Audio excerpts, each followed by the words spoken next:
days, and growing fears also that Yemen could be being pulled into this conflict, as our international editor Jeremy Bowen reports. More Palestinians left their homes, moving along Salahuddin Street, the road to southern Gaza, after Israel said they would not be attacked if they left the battle zone to the north. Pauses in Israeli combat operations were welcomed by the Americans. All this raises the ghosts of 1948 for Palestinians, when more than 700,000 of them fled or were expelled by Jewish troops as Israel won its independence. Israel never allowed them home.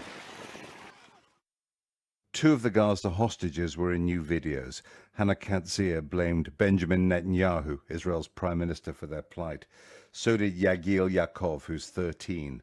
Hostage videos are usually made under duress, so the BBC is not broadcasting them. And across the West Bank, the other side of the occupied territories, more Palestinians were killed as armed groups fought Israeli raids. The Gaza war is igniting the West Bank. The Israeli army's reprisals included the destruction of roads and infrastructure. Existing tension and hatred have been deepened.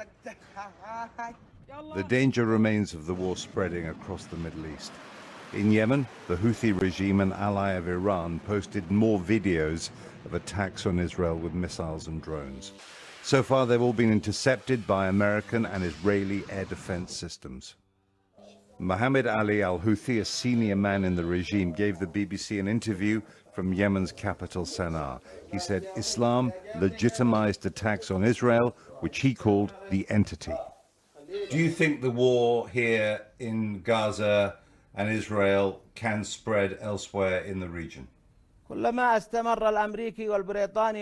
the Americans and the British and the French continue backing this entity or to participate in the war alongside this entity, this would be a normal response and result of the American and European attacks and movements.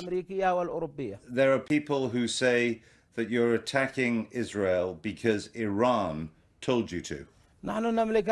We in Yemen enjoy freedom and democracy more than the British people are given these days, Jeremy. The British people these days are unable to express themselves freely. The Secretary of State, i.e. Home Secretary, is calling to stop all demonstrations that back Palestine.